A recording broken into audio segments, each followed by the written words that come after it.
Le Grand Matin Sud Radio, 7h-9h, Jean-Jacques Bourdin. Il est 8h15, Elisabeth Lévy, revenons sur le meurtre de Mélanie. On apprend, on a écouté le procureur hier nous parler du meurtrier de Mélanie, ce garçon de 14 ans. On a entendu son avocat, l'avocat de ce garçon.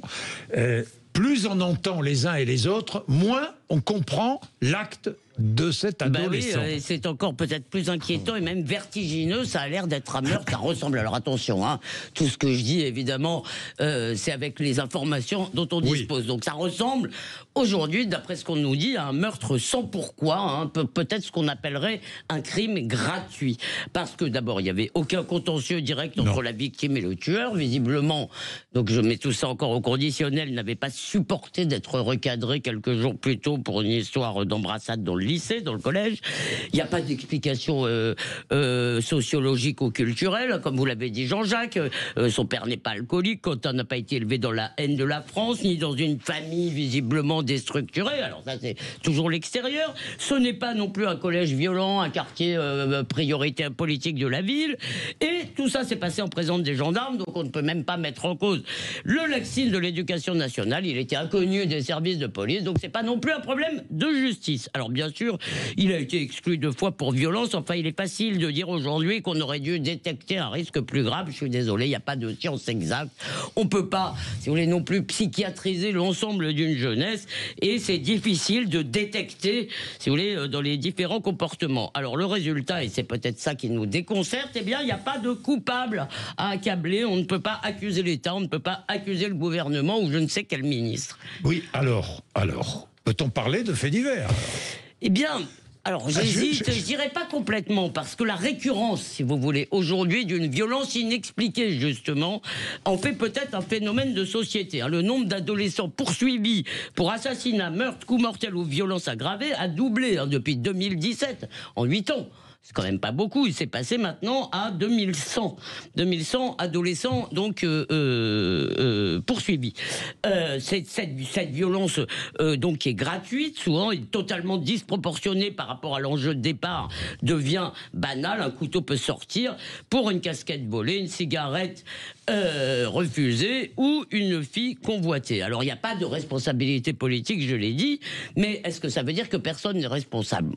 Peut-être qu'il y a en tous les cas une responsabilité collective. Bien sûr, c'est chaque famille, chaque parent qui éduque ses enfants, mais c'est quand même la société tout entière qui fabrique un état d'esprit, peut-être une anthropologie. Et là, je voudrais juste citer quelques pistes qui s'éloignent du cas de Quentin, évidemment. Là, je parle du phénomène, parce qu'évidemment, il y a quand même ce phénomène de cette violence des jeunes. Alors, je cite quelques pistes. D'abord, l'école ne valorise pas l'effort, elle déteste la verticalité, la hiérarchie. L'air du temps encourage, on l'a déjà dit, la plainte, la victimisation. Bref, on parle de droit toute la journée, assez peu de devoirs. Et si les jeunes ont des mentalités de créanciers à qui tout est dû, c'est peut-être aussi parce que cet état d'esprit est répandu chez leurs parents, qui, aujourd'hui, dans la société, Jean-Jacques, s'interrogent sur ses responsabilités dans ce qui lui arrive. C'est toujours la faute des autres. Alors, je risque une autre piste. Oui. Mais je la risque vraiment. Oui, non, je vous écoute, ça m'intéresse. Je risque une autre piste, c'est qu'il y a peut-être aujourd'hui un problème spécifique aux jeunes hommes. Pas parce que ce seraient tous des salauds de prédateurs, mais Pierre Vermeuren en a beaucoup parlé. Il y a eu des textes là-dessus. Et aujourd'hui, moi, j'ai des amis qui me parlent de leurs fils adolescents. Ils savent plus tellement comment être des hommes à force d'entendre que la masculinité est toxique. Oui, écoutez, Françoise, arrêtez de soupirer à chaque fois que vous n'êtes pas d'accord avec un truc. Merci.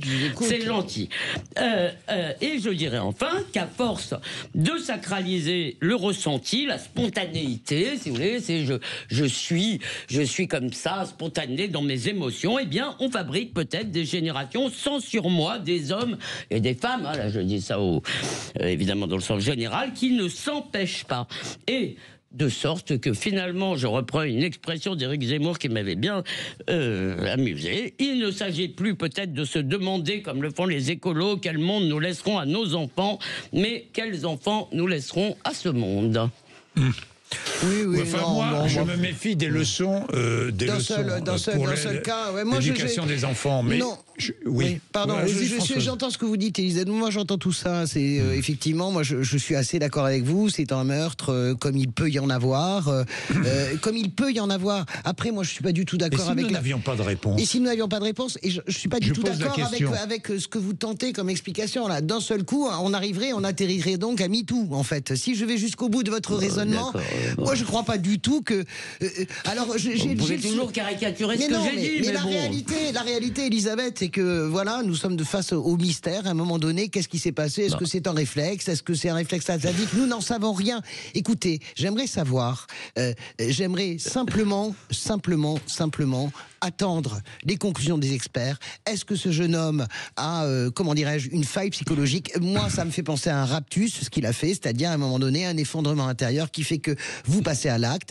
Quel est l'état psychologique de ce jeune homme avant de tirer des conclusions et comment dirais-je, et d'aller trop loin là-dedans? Bon, alors Voilà. je vous remercie parce que j'ai dit 4 fois que je soumettais quelques pistes de réflexion Bien et que sûr. par ailleurs, je vous ai quand même dit quelque chose. Pourquoi je dis quand même qu'il y a nécessité de s'interroger non pas sur X, Y ou Z, mais sur ce que nous fabriquons, nous, comme état d'esprit. C'est parce que on voit cette violence augmenter. Si vous voulez, ce type de violence gratuite, en quelque sorte, ou pour des motifs absolument dérisoires, je peux vous faire la liste de victimes, si vous voulez, qui se retrouvent pour des trucs qui partent, si vous voulez, comme ça, on ne sait. Et ça arrivait beaucoup moins avant, donc j'essaye d'avancer des pistes. Par ailleurs, je voudrais vous répondre. assure que cette question de la masculinité, vous rigolez, c'est pas J'ai pas MeToo du là tout en rigolé, l'occurrence. hein. J'ai pas du tout Écoutez, rigolé. j'essaye d'être nuancée dans mes propos, ne les caricaturez pas. C'est pas MeToo en tant que tel, je dis aujourd'hui, vous avez aussi comme moi des amis qui ont des enfants ados, Oui. des grands ados, Oui. demandez-leur, ils ne savent plus comment se comporter de ce point de vue-là.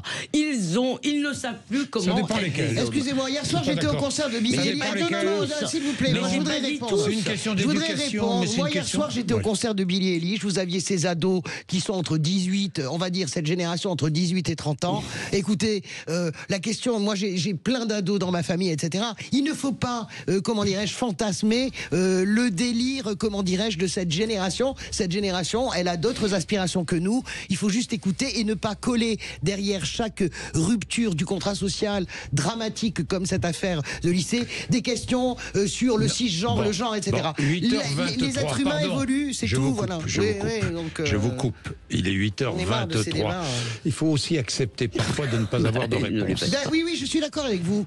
dans la vie. Les Apaches. Et nous, aujourd'hui, on veut toujours des réponses à tout. Les Mais on Apaches. les a pas peut-être parfois. Les je ne sais Apaches. pas. D'accord, mais on peut pas... 8h20. pardon. On doit s'interroger. On Oui. doit s'interroger Voilà. sur la 8h23. récurrence quand même. Oui.